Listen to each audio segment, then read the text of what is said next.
Hello everyone and welcome to another Black History edition of Spruill Spotlight. Today I will be reading about George Washington Carver.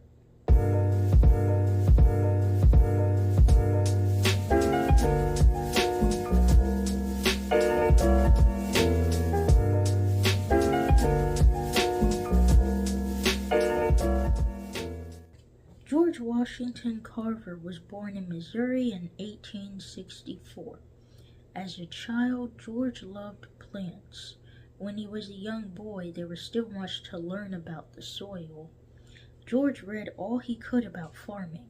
He learned about plant diseases and soil conditions. Farmers near his home asked for his help in improving their crops. George Carver had the ability to make sick plants healthy again. For that reason, people called him the plant doctor. Even though George Carver had taught himself many things, he knew he needed to go to college. Several colleges, however, turned him away. Then, at the age of 30, he was the first black person to enter Simpson State College. George Carver worked his way through Simpson and Iowa State colleges as a cook and a janitor. At last, he became a botanist, a scientist who studies plants. George Carver was named the first black teacher at Iowa State and was put in charge of the college's greenhouses.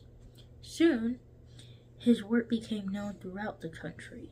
Then, Booker T. Washington asked him to teach better farming methods at Tuskegee Institute in Alabama. When George Carver arrived in Tuskegee Institute in the late 1800s, cotton was both a king and a killer in the South. It brought such high prices that farmers planted more and more cotton. At the same time, cotton also used up important minerals in the soil. Soon the land grew poorer and poorer. Peanuts are the answer, said George Washington Carver to the farmers. Plant peanuts every other year, and they will put back in your soil what cotton takes out. Peanuts, replied the farmers, but what will we do with all those peanuts? It was a good question. George Carver worked in his laboratory, searching for new uses for the peanut.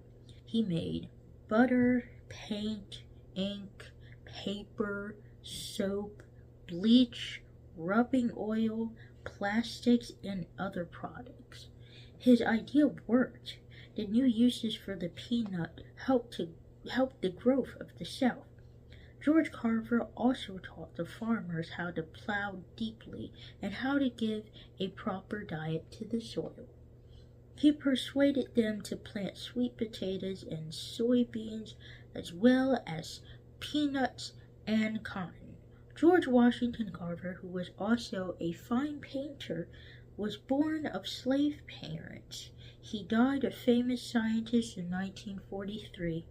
And through hard work and imagination, his love of plants gave a new way of life to the farmer of the United States. Thank you guys so much for watching, and I hope to see you again.